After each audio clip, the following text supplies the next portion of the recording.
James, what was the main attraction to you and lure for you to come and get involved in the Marvel Cinematic Universe? I have 3 boys, and 2 out of the 3 of them are just love comics and superheroes and all the rest of that,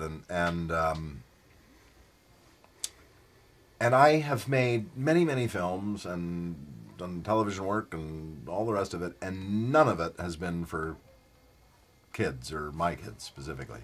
Some of the films I've made probably for my eldest son would probably be more interesting. But I wanted to make a film that specifically my second son, and then I also sort of was watching my 3-year-old at the time, who's now 6.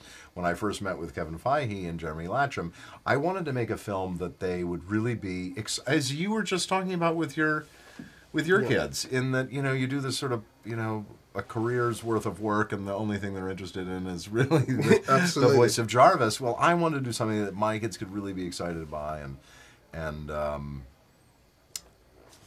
so this came along. And it was odd because apparently Joss had gone in, when he was in sort of the initial casting conversations with Kevin Feige about this film, he apparently came in and said, well, I don't really have a list to play Ultron, and I just like to have James do it. And Kevin said, well, that's great, because James has voiced the fact that he'd like to do a film with Marvel, and we would like that as well. So it all sort of came together nicely. And then it has turned out so absolutely beautifully in that, I just had such fun doing it, and such fun doing it, and doing something I had never done before and couldn't even really conceive of. And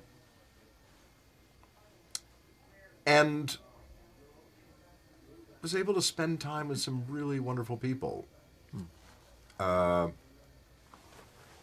really love working with Joss. Joss is a wonderful, wonderful guy, and tremendous to spend an evening having dinner with. Yeah.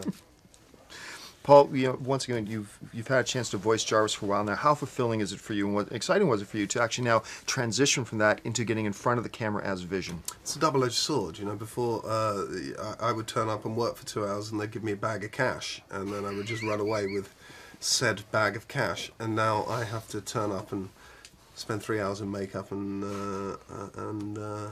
work for a living. So that's a bummer. But then the work is really fun, and you're working with lovely people, as James just said, and really creative people who are playing at the top of their game. Nobody's making those superhero movies like Marvel. They're just... But maybe in whatever iteration Vision were to show up again in any other Marvel movie, maybe he has the capacity to, self-evolve and self-generate. Maybe for the next time he's just realized, you know what, I'm going to look like me wearing a tracksuit. Exactly, to hell with wearing a pair of trainers. Yes, exactly.